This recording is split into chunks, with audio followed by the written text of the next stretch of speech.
حضرت سیدنا ابراہیم علیہ السلام نے عرض کی، اے ہمارے رب، اور بھیج ان میں ایک عظیم رسول انہی میں سے کہ ان پر تیری آیتیں تلاوت فرمائے اور انہیں تیری کتاب اور حکمت کی تعلیم دے اور ان کا تزکیہ یعنی ان کا ظاہر و باطن پاک کرے، بے شک تو ہی غالب حکمت والا ہے۔ یہ وہی آیت کریمہ ہے کہ حضرت ابراہیم علیہ السلام نے کعبۃ اللہ کی تعمیر کو مکمل کرنے کے بعد دعا مانگی، اور جس دعا میں بعثت محمدی صلی اللہ علیہ وآلہ وسلم کی طرف اشارہ ہے کہ اے مالک کریم، یہ کعبۃ اللہ تو میں نے بنا دیا، اب کعبۃ اللہ والے جو نبی ہیں ان کی بعثت بھی فرما دے، کیونکہ جہاں کعبۃ اللہ ہے، جہاں کعبہ ہے، اس شہر میں حضور علیہ السلام کی ہی ولادت ہوئی، تو کعبۃ اللہ کی تعمیر کے بعد وہاں پر جو دعا مانگی جا رہی ہے وہ حضور علیہ السلام کی بعثت کی دعا ہی مانگی جا رہی ہے۔ اس لیے حضور علیہ السلام فرمایا کرتے تھے، یہ حدیث پاک ہے، آقا علیہ السلام نے ارشاد فرمایا کہ میں اپنے جد اعلیٰ، بریکٹ کا ترجمہ بھی ساتھ، میں اپنے جد اعلیٰ ابراہیم علیہ السلام کی دعا ہوں، یہ حدیث کے لفظ ہیں، میں ان کی دعا ہوں۔ وہ کون سی دعا؟ وہ یہی ہے، ربنا وابعث فیہم، کعبہ بنا لیا نا، ربنا وابعث فیہم رسولا منہم یتلو علیہم آیاتک ویعلمہم الکتاب والحکمت ویزکیہم۔ تو آقا نے فرمایا کہ میں اپنے جد اعلیٰ یعنی اپنے دادا حضرت ابراہیم علیہ السلام کی دعا ہوں، اور اپنے بھائی حضرت عیسیٰ علی نبینا و علیہ السلام کی بشارت ہوں، جو انہوں نے اپنے لوگوں کو من بعد اسمہ احمد کہہ کر دی۔ پارہ نمبر 28 کی سورۃ صف میں یہ آیت ہے کہ میرے بعد جو نبی تشریف لائیں گے ان کا نام احمد ہوگا، اور فرمایا کہ اپنی والدہ کا وہ خواب ہوں کہ جو انہوں نے دیکھا، کیا دیکھا کہ جب میری ولادت ہوئی تو فرماتی ہے کہ میرے اندر سے ایک نور خارج ہوا، جس میں میں نے اپنے مقام، بریکٹ کا ترجمہ، اپنے مقام پر بیٹھے بیٹھے ملک شام کے محلات دیکھے۔ اب میں اس حدیث پاک پر اگر کلام کروں گا تو پھر یہ ایک اور موضوع چھڑ جائے گا، میں صرف اس آیت کریمہ پر بات کرنا چاہتا ہوں۔ اچھا، یہ آیت کریمہ کا جو معنی میں نے بتایا کہ کعبۃ اللہ کی تعمیر مکمل ہو گئی ہے، اور ابراہیم علیہ السلام کعبہ کے سین میں کھڑے ہو کر یہ دعا مانگ رہے ہیں۔ آپ دیکھیں نا، پیچھے آیت کریمہ ہے، کیا دعا مانگتے ہیں؟ حضرت اسماعیل علیہ السلام ساتھ ہیں، جب کعبہ تعمیر ہو رہا تھا تو حضرت اسماعیل علیہ السلام ہی ساتھ تھے۔ وَإِذْ يَرْفَعُ، اس سے پیچھے سے سیاق کلام، پیچھے سے کلام پڑھتا ہوں تاکہ پتہ چل جائے کہ یہ آیت کریمہ کے پہلے کیا مضمون ہے اور اس کے بعد کیا مضمون ہے، پھر اس پر گفتگو کریں گے۔ اللہ فرماتا ہے وَإِذْ يَرْفَعُ إِبْرَاهِيمُ الْقَوَاعِدَ مِنَ الْبَيْتِ وَإِسْمَاعِيلُ رَبَّنَا تَقَبَّلْ مِنَّا إِنَّكَ أَنْتَ السَّمِيعُ الْعَلِيمُ رَبَّنَا وَاجْعَلْنَا مُسْلِمَيْنِ لَكَ وَمِنْ ذُرِّيَّتِنَا أُمَّةً مُسْلِمَةً لَكَ وَأَرِنَا مَنَاسِكَنَا وَتُبْ عَلَيْنَا إِنَّكَ أَنْتَ التَّوَّابُ الرَّحِيمُ۔ اللہ فرماتا، اور جب بلند کر رہے تھے ابراہیم علیہ السلام بنیاد بیت اللہ کی، اور اسماعیل علیہ السلام کہتے ہوئے، کیا کہتے ہوئے؟ اے ہمارے رب، اور تو قبول فرما لے ہم سے یہ نیکی، یعنی کعبہ بنانے کی نیکی قبول فرما لے، یقیناً تو ہی سننے والا اور جاننے والا ہے۔ اور پھر آگے ربنا وجعلنا مسلمین لک ومن ذریتنا امۃ مسلمۃ لک وارنا مناسکنا وتب علینا انک انت التواب الرحیم۔ اے ہمارے رب، بنا ہم دونوں کو فرما بردار اپنا، اور بنا ہماری اولاد میں سے ایک جماعت فرما بردار اپنی، اور سکھا ہمیں ہماری عبادت کے طریقے، اور توجہ فرما ہم پر یقیناً تو ہی ہے توبہ قبول کرنے والا، رحم کرنے والا۔ اب سمجھ آ گئی کہ کعبۃ اللہ کی تعمیر مکمل ہو گئی ہے۔ اب کعبۃ اللہ کی تعمیر مکمل کرنے کے بعد دعا کر رہے مولا یہ جو خدمت تیری بارگاہ میں سر انجام دی ہے، اے مالک کریم یہ قبول فرما لے۔ اور پھر اللہ کی بارگاہ سے اجر کے متمنی ہوئے کہ اے مالک کریم مولا ہماری یہ خدمت بھی قبول فرما، اور ہماری اولاد میں سے ایک جماعت کو مسلمۃ لک، مسلم گروہ رکھنا۔ یہ دو دعائیں مانگی۔ اچھا، وہ جو آقا علیہ الصلوۃ والسلام کے نسب کے ساتھ مسلمۃ لک کا بڑا مضمون جڑتا ہے۔ دعا مانگتے یہ نہیں کہا کہ اے مالک کریم ہماری ساری اولاد کو مسلمۃ لک کے زمرے میں رکھنا۔ عرب کی زمین کے اوپر حضرت اسماعیل علیہ السلام آئے تھے، تشریف لائے تھے۔ قرآن پاک کی آیت بتاتی ہے کہ کعبۃ اللہ جب تعمیر کیا جا رہا تھا تو حضرت اسماعیل علیہ السلام حضرت ابراہیم علیہ السلام کے ساتھ کعبہ تعمیر کروا، جب کعبہ تعمیر کروا لیا تو جو دعا مانگ رہے تھے وہ دعا بھی ابراہیم علیہ السلام، اسماعیل علیہ السلام اپنی اولادوں کی دعا مانگ رہے تھے۔ وہاں پہ حضرت اسحاق علیہ نبینا علیہ السلام کی اولاد کا ذکر نہیں ہے۔ یہ بڑی باریک بات ہے سمجھنے والی۔ حضرت ابراہیم علیہ السلام کے دو ہی فرزند ارجمند تھے۔ ایک حضرت ابراہیم علیہ السلام کے بیٹے حضرت اسماعیل علیہ السلام تھے، اور ایک حضرت اسحاق علیہ السلام تھے۔ سارے انبیاء کرام حضرت اسحاق علیہ نبینا علیہ السلام کی اولاد پاک سے ہیں، سو بنی اسرائیل کہلائے، کیونکہ بنی اسرائیل حضرت یعقوب علیہ نبینا علیہ السلام جو حضرت اسحاق کے بیٹے اور ابراہیم علیہ السلام کے پوتے تھے، بنی اسرائیل ان کا لقب تھا۔ پھر ان کی اولاد بنی اسرائیل کہلائی۔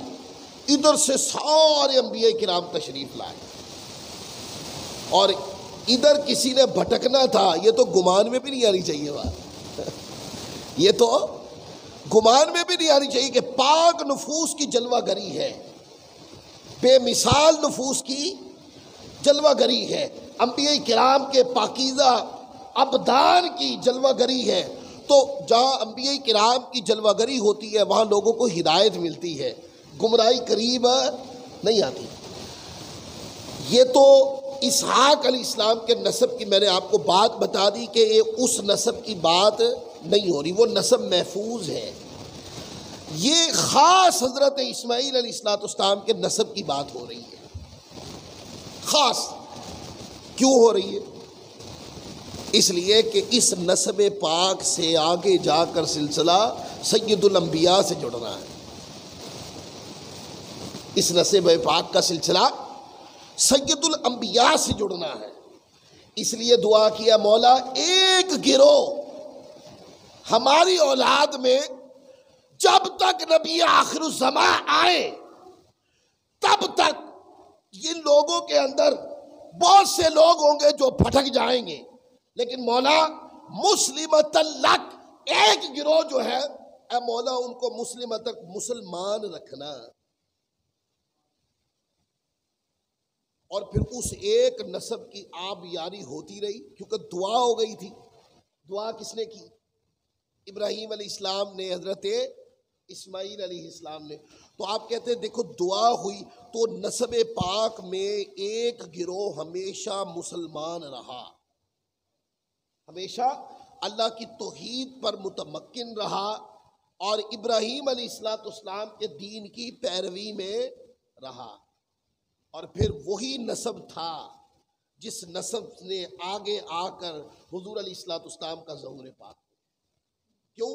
یہ دعا ایک نسب کہ ہماری اولاد میں سے ایک نسب جو متصل بھی ہو، جو ٹوٹے بھی نہیں، اور مولا تیری رضا پہ قائم رہے، ایک جماعت کو اپنی رضا پہ قائم رکھنا، یہ ساری کی ساری بتائیے مجھے، یہ جو اہتمام الوہیت ہے، یہ جملہ بول رہا ہوں، یہ جو اہتمام الوہیت ہے، یہ جو اللہ کا انتظام ہے، یہ کس کے لیے ہے؟ بولیے، یہ کس کے لیے؟ یہ نسب مصطفیٰ کے لیے ہے۔ آقا علیہ الصلوۃ والسلام کی نسب پاک کی تطہیر کا ثبوت ہے اس کے اندر، کہ ایک نسب کو ہمیشہ کفر کی تاریکی سے دور رکھا، ہمیشہ پاک رکھا، جدا رکھا، اپنے احکام پر متمکن رکھا، اللہ تعالیٰ نے حق پرست رکھا، کس لیے؟ کہ اس نسب نے آگے چل کر پھر مصطفیٰ کا ظہور ہوگا۔ اب آپ پوچھیں کہ یہ جو بات کی ہے کیوں کی؟ اس لیے کہ یہ جو نسب رسول ہے، ہم کہتے ہیں نسب رسول پاک اور طیب ذوات کا نام۔ یہ جو آگے جا کر لوگ کہتے ہیں ابراہیم علیہ السلام کے والد کے بارے میں بڑے ممبر پر چیخو پکار کرنے والے کہتے ہیں وہ مسلمان نہیں تھے، میں نے کہا نہیں، وہ مصطفیٰ کا نسب اور اس میں کسی طرح کفر کی گرد آ جائے یہ تو ممکن ہی نہیں ہے۔ کیوں؟ قرآن مجید نے کہا کہ ابراہیم علیہ السلام نے خاص دعا کی تھی، مولا سارے تو نہیں ہوں گے پر میرے نسب میں ایک جماعت اے مالک کریم مسلمت لک، مسلمان رکھنا، وہ پھر ہر دور میں مسلمان رہی۔ وہ کون تھے؟ وہ مصطفیٰ کے آباء و اجداد تھے جو متصل آ رہے تھے، آباء و اجداد میں کفر کی گندگی نہ آ سکی، وہ طیب و طاہر رہے، وہ نفوس پاک رہے، اور مصطفیٰ کا ظہور ہوا۔ اس لیے آقا علیہ السلام نے فرمایا، جس کا مفہوم ہے حضور علیہ السلام کی حدیث ہے، فرمایا اللہ تعالیٰ نے مجھے پاک پشتوں سے پاک رحموں کی طرف منتقل کیا۔ پاک پشتوں سے بولیے، پاک رحموں کی طرف منتقل کیا۔ کس نے کیا؟ اللہ نے کیا۔ اور دعا تھی نا مسلمت اللہ کے، ایک جماعت اے مولا قائم رکھنا اسلام پر، تاکہ وہ پاکی متصل آ کر مصطفیٰ کے نور پاک کے ظہور کا مقدمہ بنے۔ اس سے پتہ چلا کہ مصطفیٰ کے صلی اللہ علیہ وآلہ وسلم کو سارا نسب طیب و طاہر۔ اب قرآن پاک کی دلیل دے لی، تھوڑی بات کریں لوگوں سے بھی، وہ یہ ہے آج بھی بڑے لوگ ممبر پر چیخو پکار کرتے ہیں حضور کے والدین کو، کہتے ہیں وہ تو مسلمان نہیں تھے، یعنی وہ کہتے تھے کہ وہ ان کے بارے میں بڑے سخت جملے بولتے، یعنی ایمان نہیں مانتے ان کا۔ اور سنیو تمہارے عقیدے کو کروڑوں بار سلام کہ مصطفیٰ صلی اللہ علیہ وآلہ وسلم کے والدین کو جنتی مانتے، جنتی مانتے۔ ایک کہتے جی وہ حدیث پاک ہے کہ حضور علیہ السلام نے فرمایا، آقا علیہ السلام کی حدیث پاک ہے، فرمایا کہ میں نے اپنی والدہ کی قبر پہ جا کر اپنی والدہ کو یا والدین کو زندہ کیا اور ان کو کلمہ پڑھا کر مسلمان کیا۔ ایک بندہ میڈیا پہ بیچارہ چیخو پکار کر رہا تھا اور کہہ رہا تھا دیکھا نا پہلے مسلمان نہیں تھے، بعد میں زندہ کر کے مسلمان کیا، پہلے مسلمان نہیں تھے، چیخو پکار کر رہا تھا۔ میں نے کہا مجھے ایک بات بتاؤ، چلو زندہ کرنے کے بعد جب حضور علیہ السلام نے کلمہ پڑھا دیا اس کے بعد مانتے ہو تم؟ بولو، اس کے بعد مانتے ہو مسلمان؟ مانتے ہو کہ وہ جنتی ہے؟ اگر اس کے بعد بھی نہیں مانتے تو پھر یہ بات کرنے کا مقصد ہی کیا ہے؟ اور اگر کہو کہ وہ زندہ کر کے کلمہ پڑھانے کا معنی کیا ہے تو آؤ نا میرے پاس سبق پڑھو آ کر، میں تمہیں پڑھاؤں اس حدیث کا معنی کیا۔ اس حدیث کا معنی یہ کہ وہ توحید پرست تو پہلے ہی تھے، وہ توحید پرست پہلے ہی تھے، انہوں نے کبھی بتوں کی پوجا نہیں کی۔ یہ دلائل کے ساتھ واضح ہے بات، انہوں نے کبھی بھی بتوں کی پوجا نہیں کی، اللہ کا نام لینے والے تھے، وہ توحید کے اوپر حق عقیدہ رکھنے والے تھے۔ اسی پر ان کا وصال ہو گیا اور اہل فطرت میں سے ہوئے، اور اہل فطرت جن کا عقیدہ اللہ کی الوہیت کا ہے وہ تو جنتی ہے۔ پھر آپ کہیں کہ زندہ کر کے کلمہ پڑھانے کا معنی کیا ہے؟ اس لیے کہ مصطفیٰ نبی آخر الزمان ہے، ان کے امتی بننے کے لیے تو بڑے بڑے انبیاء بھی خواہش کرتے رہے، اے مولا مجھے ان کی امت بنا. بڑے بڑے انبیاء خواہش کرتے رہے. نسبت کی بات ہے، اس میں لوگوں کو سمجھ نہیں آئے گی. تو کہا اے مولا نبی آخر الزمان کا امتی بنا دے. عیسیٰ علیہ السلام کے بارے میں لفظ ملتے، موسیٰ علیہ السلام کے بارے میں لفظ ملتے. آقا علیہ السلام نے اپنے والدین کریمین کو زندہ کیا، اور زندہ کر کے یہ نہیں کہ وہ پہلے جنتی نہیں تھے، نہیں، بلکہ ان کو کلمہ پڑھا کے امت میں داخل کر لیا، اس لیے کہ وہ اعلان نبوت سے پہلے ہی فوت ہو گئے تھے. اس وقت مصطفیٰ نے اعلان نبوت نہیں کیا، بچپنا ہی تو تھا، ابھی تو آپ کی ولادت نہیں ہوئی تھی تو والد گرامی کا وصال ہو گیا، اور بچپن کے ایام کے اندر ہی آپ کی والدہ محترمہ سیدہ آمنہ رضی اللہ تعالیٰ عنہ کا بھی وصال پاک ہو گیا. آقا علیہ السلام نے اعلان نبوت کیا 40 سال کی عمر میں جا کر. تو وہ حضور کے اعلان نبوت کا تو دور ہی نہیں پایا انہوں نے، لیکن آقا نے چاہا، حضور علیہ السلام نے چاہا کہ میرے کتنی شان ہوگی ان کی جن کے بیٹے کو ذات محمد مصطفیٰ کہتے ہیں. وہ والدین کائنات میں ایسے والدین ہی نہیں ہیں، کائنات میں ایسے والدین ہی نہیں ہیں کہ جن کا بیٹا کائنات میں صرف ایک ہے، بس اپنی شان میں، عظمت میں، رفعت میں، مقام میں ان جیسا کوئی بنایا ہی نہیں اللہ نے. ایسے بیٹے کو جنہوں نے جنم دیا وہ والدین کتنی شان و عظمت والے ہوتے ہیں. تو آقا علیہ السلام نے چاہا کہ جہاں وہ جنت میں تو میرے ساتھ ہوں گے، نہیں، امت میں بھی داخل کر لیا تاکہ ساری امتیں، آقا تمام انبیاء سے افضل ہے اور مصطفیٰ کی امت ساری امتوں سے افضل ہے. امت میں اس لیے داخل کر لیا تاکہ وہ امت جو ساری امتوں سے افضل ہے یہ اس امت میں شامل بھی ہو جائے. آپ سمجھئے، یہ قرآن کی بات ہے. یہ کیا ہے؟ قرآن کی بات. اس سے متصل پھر آیت کریمہ آتی. جب دعا ہو گئی اللہ کی بارگاہ میں، اے مولا کعبہ بنا لیا، اس نیکی کو قبول فرما اور اس کا اجر اس صورت میں عطا فرما. اے مولا اجر بھی عطا فرما. طلب کیا مولا اللہ کی رحمت سے، اے مولا ہماری نسلوں میں سے ایک گروہ کو، اسماعیل علیہ السلام کی نسل پاک میں ایک گروہ کو اے مالک کریم مولا مسلمت لک کے زمرے میں رکھنا تاکہ مصطفیٰ کا ظہور پاک اس سے ہو. اور پھر دوسری دعا کیا مانگی؟ دوسری دعا میں مانگی کہ اے مالک کریم مولا اب اس کعبہ میں جس نبی کی ولادت ہوگی اب ان کو بھی بھیج دے. یہ دعا مانگی. اچھا، اس دعا کے اندر بالترتیب الفاظ ہے دعا کے اندر. وہ کیا ہے دعا کی؟ ربنا وبعث فیہم. حضرت سیدنا ابراہیم علیہ السلام نے اللہ کی بارگاہ میں عرض کی، اے ہمارے رب بھیج ان میں رسولا منہم، بھیج ان میں ایک عظیم رسول انہی میں سے. اب دو باتوں کی بات کروں. یہ جو لفظ آیا ہے نا رسولا منہم،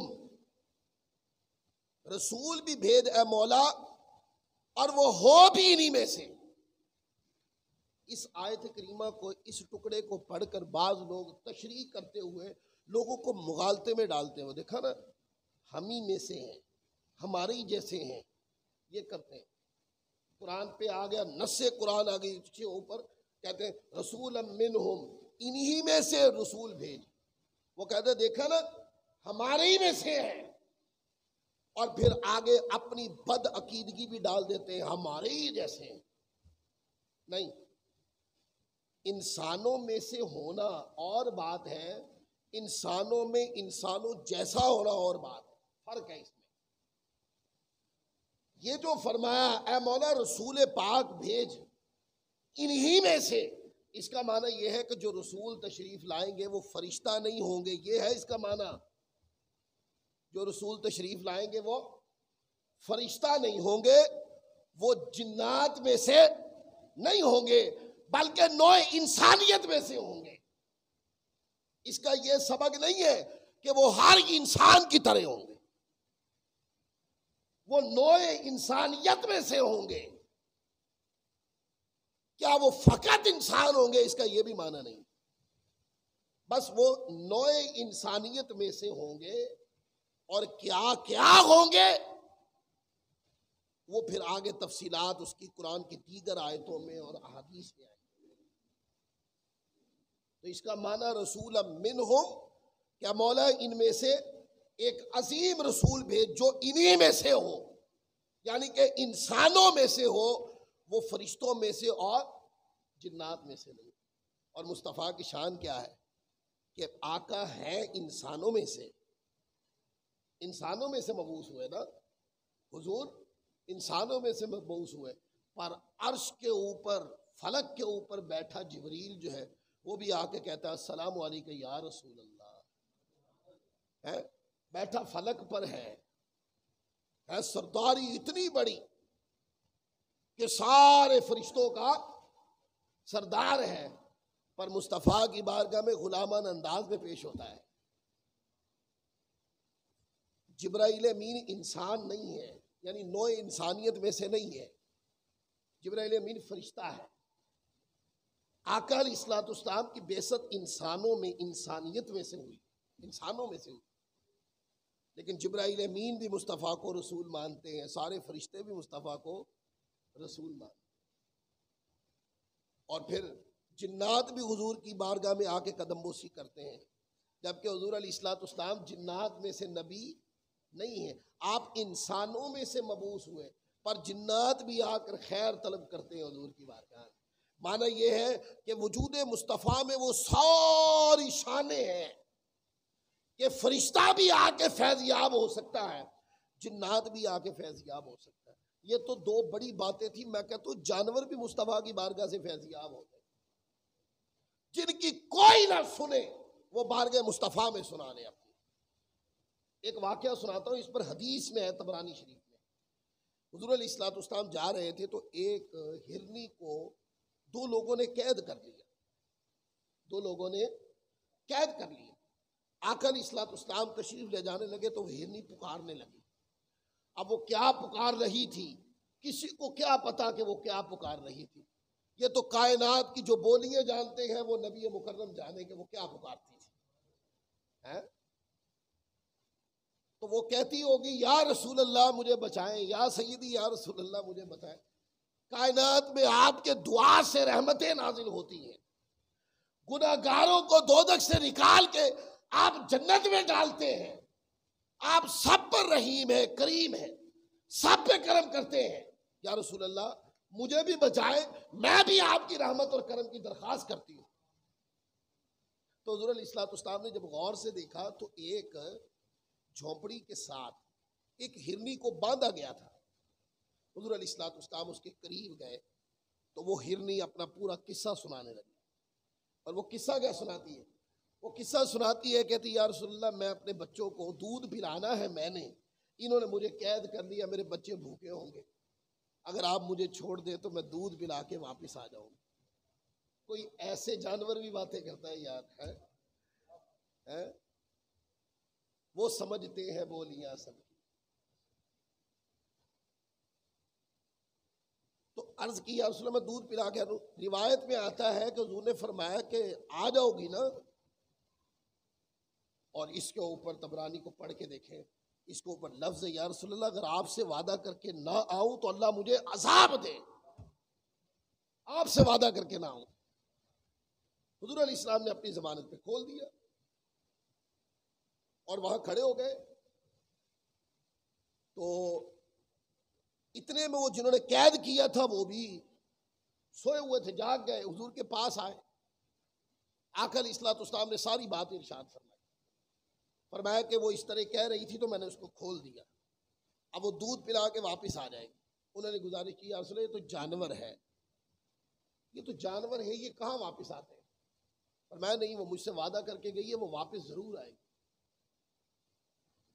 اتنے میں دودھ پلا کر وہ ہرنی واپس آ گئی اور آ کر اپنا سر دست مصطفیٰ کے نیچے رکھ دیا. معنی یہ ہے کہ دست مصطفیٰ کے نیچے رکھ دینے کا معنی حضور اب مجھے بدوا دے.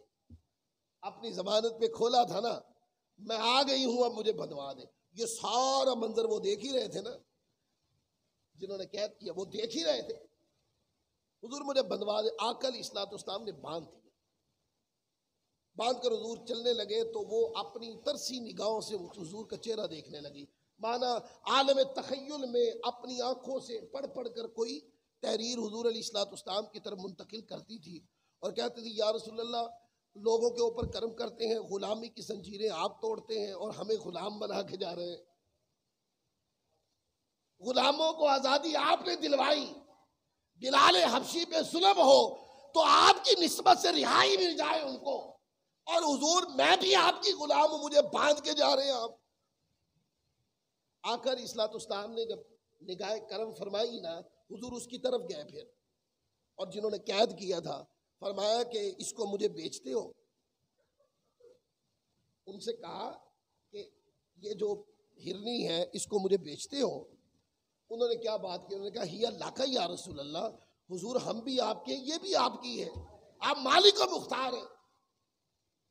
ہی اللہ کا یا رسول اللہ, حضور ہم بھی آپ کے, یہ بھی آپ کی ہے. فرمایا اگر میری ہے نا تو پھر اس کو کھول دو, اگر یہ میری ہے تو کھول دو اس کو. جس وقت اس کا سودا ہو رہا تھا, بتاؤ مجھے, سن رہی تھی نا وہ, جب آقا نے فرمایا یہ مجھے بیچتے ہو, جب اس کا سودا ہو رہا تھا تو بولیے سن رہی تھی نا, لاکھوں بار قربان اس ہرنی پر جس کا مصطفیٰ نے سودا کیا. بغیر سودے کے در مصطفیٰ پر سر کٹنے کے لیے مچلتے رہتے ہیں, وہ کتنی قیمتی ہوگی جس کی مصطفیٰ نے خود سودا کیا. اور بیچنے والوں نے کہا یا رسول اللہ یہ آپ کی ہے, ہم بھی آپ کے ہیں, مانا جو ہمیں ملا آپ کے صدقے ہے اور یہ آپ کی ہے. حضور علیہ الصلوۃ والسلام فرمایا پھر اس کو کھول دو. اچھا وہ جانوروں کی طرح کھل کے بھاگ نہیں گئی تھی, جانوروں کی طرح کھل کے, جیسے جانور لاپرواہی سے کھول دیتے بھاگ جاتا جانور, وہ لاپرواہ نہیں تھی, وہ لاپرواہ نہیں تھی. اس کو پتا تھا میں کس در پہ کھڑی ہوں, اس در پہ لاپرواہی جائز نہیں ہے. وہ لاپرواہ نہیں ہوئی, جب کھولا تو آقا کے سامنے آ گئی, اور حضور کے سامنے آ کر اس نے اپنے آگے والے دو بازو کھڑے کر لیے, اور کھڑے کر کے حضور کی طرف اشارہ کر کے وہ کہتی تھی اشہد ان لا الہ الا اللہ وانک رسول اللہ, میں گواہی دیتی ہوں کہ اللہ کے علاوہ کوئی معبود نہیں ہے, اور یہ جو ذات مقدس ہے یہی اللہ کے سچے رسول. کوئی نہیں جانتا جانوروں کی بولیوں کو, مصطفیٰ جانتے. آپ نوع انسانیت میں سے مبعوث ہوئے ہیں, اس کا معنی یہ نہیں ہے کہ انسان جرأت کرتے پھرے آقا کی ذات کے برابر ہونے کی. یہ جو قرآن مجید میں لفظ ہے رسولا منہم, اے مولا عظیم رسول بھیج انہی میں سے, اس کا معنی کیا ہے؟ اس کا معنی وہابیانہ یہ ہے کہ وہ ہمارے ہی جیسے ہیں, اور اگر سنی معنی مراد لینا ہے تو معنی یہ ہے کہ انہی میں سے بھیج, فرشتوں میں سے, جنوں میں سے نہیں, انہی انسانوں میں سے بھیج. آپ کو پتہ ہے انبیاء کرام کو جب اللہ تعالیٰ نے انسانوں سے مبعوث کیا, یہ سب سے بڑی نسبت ہے انسانیت کے پاس, جس سے انسانیت اشرف المخلوقات ہو گئی. ہم کہتے ہیں نا انسان اشرف المخلوقات ہے, یہ کہتے ہیں کہ نہیں؟ کیا دلیل ہے اس کی؟ بہت دلائل ہے اس کی. ایک بڑی دلیل یہ ہے, اس لیے انسان اشرف المخلوقات ہے کہ انسانوں میں سے اللہ نے رسولوں کو بھیجا, انبیاء کو بھیجا. اور پھر یہ جو آیت کریمہ ہے اس کے اوپر لفظ ہے رسولن, دو زبریں ہیں, اس کو کہتے ہیں تنوین. عربی زبان میں جب ہم بات کو سیکھتے ہیں تو دو زبر, دو زیر, دو پیش کو کیا بولتے ہیں؟ تنوین. جب تنوین کسی لفظ پہ آتی ہے نا تو بعض مرتبہ وہ تعظیم اور عظمت کا معنی بھی. اور اب ترجمہ کیا ہوگا؟ دعا کی ابراہیم علیہ الصلوۃ والسلام نے, کہا اے ہمارے رب بھیج انہی میں سے رسول جو انہی میں سے ہو, رسول بھیج جو انہی میں سے ہو.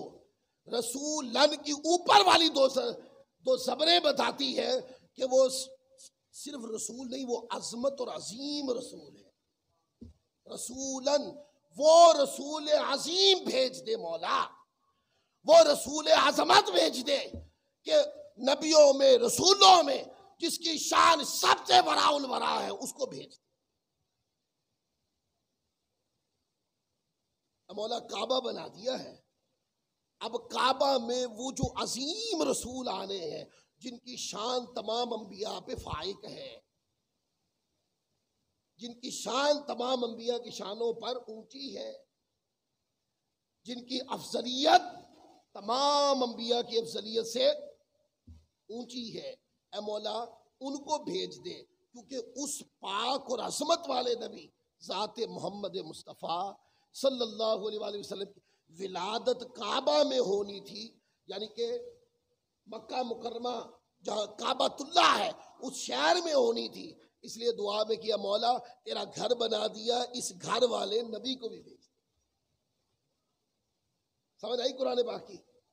بڑے لوگ قرآن پاک کے لوگوں کو گھیرا دیتے، اس لیے میں نے آپ کو یہ لفظ پڑھ کے سنایا کہ بڑے لوگ آئیں گے، وہ پڑھ کے قرآن کہا جاتا نا یضل بہ کثیرا ویہدی بہ کثیرا، قرآن پڑھ کے ہی لوگ ہدایت پہ آئیں گے، قرآن پڑھ کے ہی گمراہ ہوں گے۔ وہ جو قرآن پڑھ کے اپنی مرضی کا معنی نکالیں گے وہ قرآن پڑھ کے ہی گمراہ ہوں گے، اور جو قرآن پڑھ کر احادیث اور امت کے اجماع کا معنی کریں گے وہ ہدایت یافتہ۔ پھر دوسری شان یہ ہے جس نبی کی بعثت کی دعا کی، دوسری شان یہ یتلو علیہم آیاتک، اے مولا وہ عظیم رسول بھیج دے جو ان پر تیری آیتیں پڑھے، تیری وحی کی آیتیں، تیرا کلام، تیرا فرمان ان پر پڑھے۔ تو آیتیں آتی تھیں، حضور علیہ الصلوۃ والسلام آیتیں پڑھ کے سناتے تھے کہ نہیں؟ بولیے۔ تو آقا علیہ الصلوۃ والسلام درس دیتے، ارشاد فرماتے کہ اللہ تعالیٰ کا یہ حکم ہے، یہ اللہ تعالیٰ کا حکم ہے۔ اور تیسری شان یہ رسول مکرم اس عظمت و شان والے ہیں کہ اے لوگوں تم پر اللہ کی آیتیں پڑھتے ہیں، اللہ کی آیتیں پڑھتے ہیں، اور ساتھ فرمایا وَيُعَلِّمُهُمُ الْكِتَابَ، اور تمہیں کتاب کا علم دیتے ہیں۔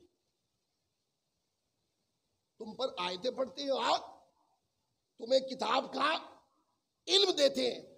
آیتیں پڑھنا اور کتاب کا علم دینا یہ کیسے ہوگا؟ یہ کیسے ہوگا؟ آیتیں پڑھ دی اور وہ قرآن پاک کی تعلیم تھی، اب قرآن پاک کی آیت میں کوئی بات آئی ہے وہ سمجھانی ہے، وہ کیا ہے؟ اس کا ذکر آگے فرمایا والحکمہ، اور تمہیں حکمت کی تعلیم بھی دیتے۔ یہ رسول اے لوگوں تم پر آیتیں بھی پڑھتے ہیں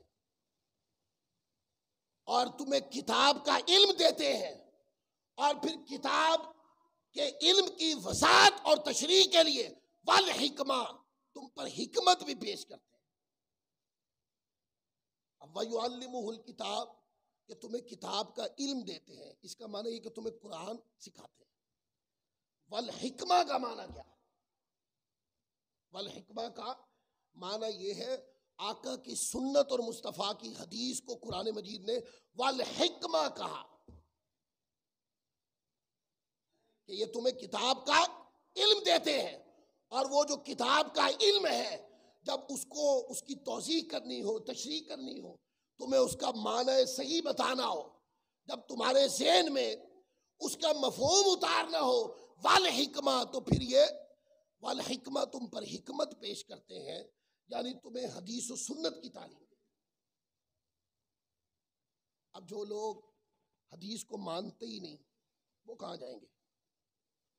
معنی یہ ہے آیتوں کا تلاوت ہونا اور قرآن مجید کا علم دیا جانا، اس کے بعد بھی کسی چیز کی گنجائش ہے، اس کے بعد بھی کسی چیز کی گنجائش، یعنی قرآن کا علم حاصل کرنے کے بعد ابھی بھی ضرورت ہے کہ قرآن مجید کے علم کو سمجھا جائے۔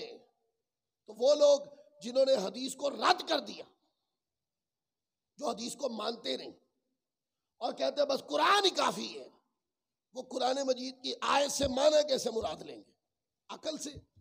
تو ظالموں، مصطفیٰ کی حدیث کو اپنی عقل سے بھی چھوٹا سمجھ رکھا ہے۔ تو قرآن کے علم کے بعد بھی والحکمہ، سنت مصطفیٰ اور حدیث مصطفیٰ کی ضرورت ہے۔ ایک مثال ہے، اگر کوئی بندہ کہے حدیث کی ضرورت نہیں، قرآن ہی کافی، حدیث کی ضرورت نہیں، قرآن ہی کافی، اس سے ایک سوال پوچھے، ایک سادہ سوال آپ کو سکھاتا ہوں انہیں کہ یار پارہ نمبر 2 کا پہلا رکوع ہے، آسانی سے یہ مسئلہ ذہن میں مستحضر ہو جائے گا آپ کے۔ پارہ نمبر 2 کا پہلا رکوع ہے، اس کے اندر ذکر ہے کہ اللہ تعالیٰ نے اپنے حبیب کو فرمایا، اے حبیب مکرم، فولی وجہ کا شطر المسجد الحرام، اپنا چہرہ مقدس مسجد حرام کی طرف کر لیں۔ اگلے جمعے یہ پورا بیان آئے گا، وہ کعبہ بدل گیا اور پھر وہ اگلے جمعے سارا میں بیان کروں گا۔ اللہ نے فرمایا کہ مسجد حرام کی طرف منہ کر لیں، یعنی مسجد حرام کی طرف منہ کر کے نماز پڑھیں، یہ حکم آ گیا۔ اور جو کہتے ہیں میں صرف قرآن مانتا ہوں حدیث نہیں مانتا، اس سے پوچھیں اس سے پہلے حضور کس طرح منہ کر کے نماز پڑھتے تھے؟ وہ کہیں گے بیت المقدس کی طرف۔ اچھا کتنے سال پڑھی؟ سارا مکی دور ہی بیت المقدس کی طرف منہ کر کے پڑھا۔ 13 سال حضور نے نماز بیت المقدس کی طرف منہ کر کے پڑھی۔ اور صحیح بخاری مسلم اٹھا لیں، مدینہ پاک میں آنے کے 16-17 ماہ تک بیت المقدس کی طرف منہ کر کے نماز پڑھتے تھے۔ انہیں کہ قرآن میں یہ تو ذکر ہے کہ مکہ کے اندر جو گھر ہے مسجد الحرام یہ قبلہ ہے، اس کا ذکر تو قرآن میں ہے، جس طرح حضور علیہ الصلوۃ والسلام نے بقیہ 9 سال کم و بیش نمازیں پڑھی کہ مکہ کے اندر جو گھر ہے وہ قبلہ ہے، اس طرح منہ کر کے نماز پڑھو، اس کا ذکر قرآن میں ہے۔ لیکن اس سے پہلے جو 14 سال کم و بیش بیت المقدس کی طرف منہ کر کے نماز پڑھتے تھے، انہیں کہ یہ لے قرآن نکال کے دکھاؤ۔ قرآن مجید میں کہیں ذکر نہیں۔ کس میں ذکر ہے؟ مصطفیٰ کی حدیث میں ذکر ہے۔ تو جو بندے قرآن کہتے صرف قرآن مانتا ہوں حدیث نہیں مانتا، ان سے پوچھو ظالموں، آقا علیہ الصلوۃ والسلام کی 14 سال کم و بیش کی نمازوں پر کیا فتویٰ دو گے تم؟ لوگوں کو علم مذہب کے اندر ایک بند گلی میں دھکیل دیا تم نے۔ قرآن مجید میں درجنوں سینکڑوں آیتیں ایسی ہیں کہ اگر آپ حدیث نہ مانیں تو آپ کو اس کی سمجھ نہیں آ سکتی۔ یہ موضوع نہیں ہے، لیکن میں ایسے سمجھانے کی کوشش کر رہا ہوں، حتیٰ کہ یہ دعویٰ ہے علماء کے تتبع میں، یہ دعویٰ اگر کوئی بندہ حدیث نہیں مانتا تو وہ قرآن کا قرآن ہونا کیسے ثابت کرے گا؟ حدیث کہتے ہیں کلام رسول کو، حدیث کہتے ہیں کلام رسول کو، فعل رسول کو، تقریری رسول کو حدیث کہتے ہیں کلام رسول کو، اور قرآن کہتے ہیں کلام ربی کو۔ 5 آیتیں آئیں، بڑی توجہ سے 5 آیتیں آئیں، پہلی وحی نازل ہوئی، اقرأ بسم ربک الذی خلق خلق الانسان من علق اقرأ وربک الاکرم الذی علم بالقلم علم الانسان ما لم یعلم۔ یہ 5 آیتیں اتر آئیں۔ اب جن پہ اتری اور جن کے لیے اتری تو حضور علیہ السلام پر نا، اب سنانی ہے صحابہ کو، جو وحی آئی ہے وہ بھی عربی ہے، جن لوگوں کو سنانی ہے وہ بھی عربی ہے، تو کیسے پتہ چلے گا کہ قرآن کیا ہے اور قرآن کیا نہیں ہے؟ یہ بات سمجھ رہے ہیں آپ؟ ذہن میں بٹھا لیں اس کو۔ آقا علیہ السلام نہیں پتہ چلے گا نا۔ حضور علیہ الصلوۃ والسلام نے صحابہ کرام کو آگے فرمایا، یہ 5 آیتیں غار حرا میں اللہ کی وحی آ گئی، اور فرمایا کہ یہ 5 آیتیں قرآن ہے۔ یہ 5 آیتیں قرآن ہے، تو یہ 5 آیتیں تو قرآن ہوئے. یہ جو جملہ ہے کہ یہ قرآن ہے، یہ کیا ہے؟ یہ مصطفیٰ کی حدیث ہے، یہ مصطفیٰ کی حدیث ہے. تو معنی یہ ہے اگر ہم حدیث کو نہ مانیں، مطلقاً حدیث پاک کی کو ذہنیت سے ہی خارج کر دیں اور کہیں کہ حدیث کوئی کنسپٹ نہیں ہے اور کہیں کہ حدیث کوئی اسلامی سورس نہیں ہے، اگر یہ عقیدہ رکھ لیں تو ظالموں قرآن کا قرآن ہونا کیسے ثابت کرو گے تم؟ کچھ دیریے لوگ ہیں، آج لوگ سارے موبائل یوز کرتے ہیں، تو بڑے لوگ ایسے، ہمارے بچے موبائل میں جو بھی مذہبی اسکالر سن لیتے ہیں اس کو، آپ کو نہیں پتا سکھانے والا کیا سکھا رہا. پھر آگے قرآن مجید نے 5ویں شان مصطفیٰ کی فرمایا کہ وَيُزَكِّيهِمْ. کیا فرمایا؟ وَيُزَكِّيهِمْ. یہ جو عظمت والے رسول ہے نا، یہ جو عظمت والے عظیم رسول جن کی رفعت و شان، مکان، تمکنت یہ الگ ہے، بے مثال ہے، اپنی ہر شان میں جدا ہے، یہ جو رسول ہیں جو قرآن کی آیتیں پڑھتے ہیں، جو تمہیں کتاب قرآن کا علم دیتے ہیں، جو تمہیں حدیث و سنت کے ذریعے قرآن کے علم کی تشریح کر کے بتاتے ہیں، فرمایا ان کی ایک شان اور ہے وَيُزَكِّيهِمْ. یہ تمہیں پاک بھی کرتے ہیں. وہ لاؤ بلا کر ساری قوم جو کہتی کر کچھ نہیں سکتے، قرآن فرماتا وَيُزَكِّيهِمْ. مصطفیٰ پاک کرتے ہیں، آقا پاک کرتے ہیں. بھی کیسے پاک کرتے ہیں؟ قرآن نے یہ تو فرما دیا کہ میرے رسول پاک کرتے ہیں، اللہ بھی پاک کرتا ہے. قرآن مجید اٹھا لے، اللہ تعالیٰ فرماتا ہے وَيُنَزِّلُ عَلَيْكُم مِّنَ السَّمَاءِ مَاءً لِّيُطَهِّرَكُم بِهِ. قرآن ہے، اللہ فرماتا ہے اور اللہ نے آسمان سے تم پر پانی اتارا تاکہ تمہیں اس کے ساتھ صاف ستھرا کرے. تو پاک کون کرتا ہے؟ بولو یار، اللہ پاک کرتا ہے. پھر قرآن اٹھا لو، أَلَمْ تَرَ إِلَى الَّذِينَ يُزَكُّونَ أَنفُسَهُم بَلِ اللَّهُ يُزَكِّي مَن يَشَاءُ وَلَا يُظْلَمُونَ فَتِيلًا. قرآن پاک فرماتا ہے کیا تم نے انہیں نہ دیکھا جو خود اپنی پاکی بیان کرتے ہیں، بلکہ اللہ جسے چاہے پاک کرے اور ان پر ظلم نہ ہوگا دانا خرما کے دور برابر، خرما کے دور کے برابر. اس میں بھی یہ کہ کون پاک کرتا ہے؟ بولیے، اللہ پاک کرتا ہے. پھر فرمایا وَلَوْلَا فَضْلُ اللَّهِ عَلَيْكُمْ وَرَحْمَتُهُ مَا زَكَىٰ مِنْكُمْ مِنْ أَحَدٍ أَبَدًا وَلَٰكِنَّ اللَّهَ يُزَكِّي مَن يَشَاءُ.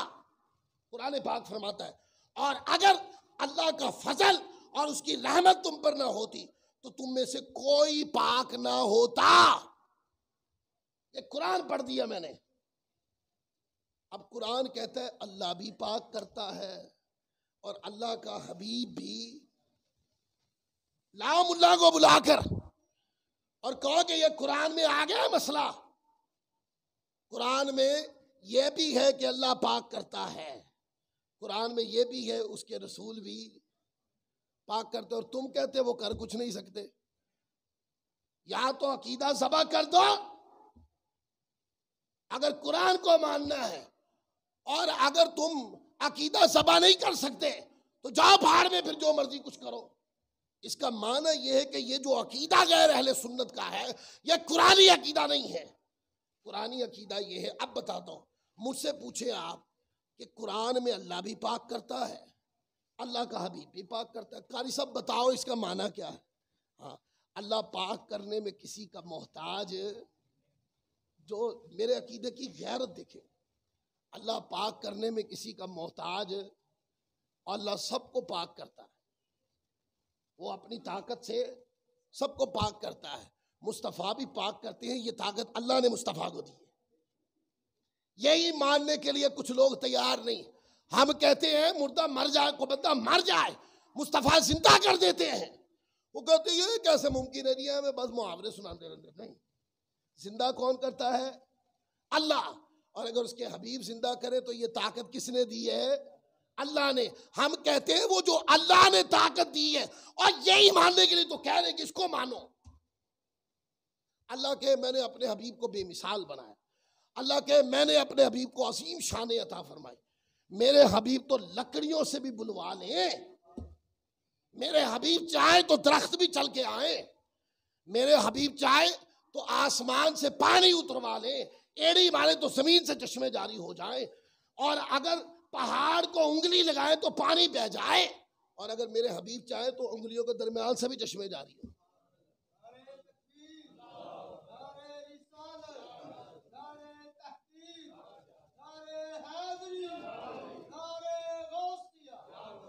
کوئی پوچھے کہ یہ جو عظمت شانیں ہیں، چاہے تو آسمان کا چاند متغیر کر کے رکھ دیں، دو ٹکڑے کر کے چاند کا سینہ ہی چاک کر دیں، مصطفیٰ چاہے تو ڈوبے ہوئے سورج کو پلٹا کے اثر پہ کر دیں۔ یہ جو طاقتیں ہیں یہ کس نے دی ہیں؟ ہم کہتے ہیں یہ اللہ نے دی ہیں۔ اور جب ہم کہتے ہیں نا مانو، ہم یہ نہیں کہتے ہیں مصطفیٰ کو خدا مانو، ہم یہ کہتے ہیں مصطفیٰ کو جو خدا نے دیا ظالموں وہ مانو۔ اللہ تعالی ہم سب کو عمل کی توفیق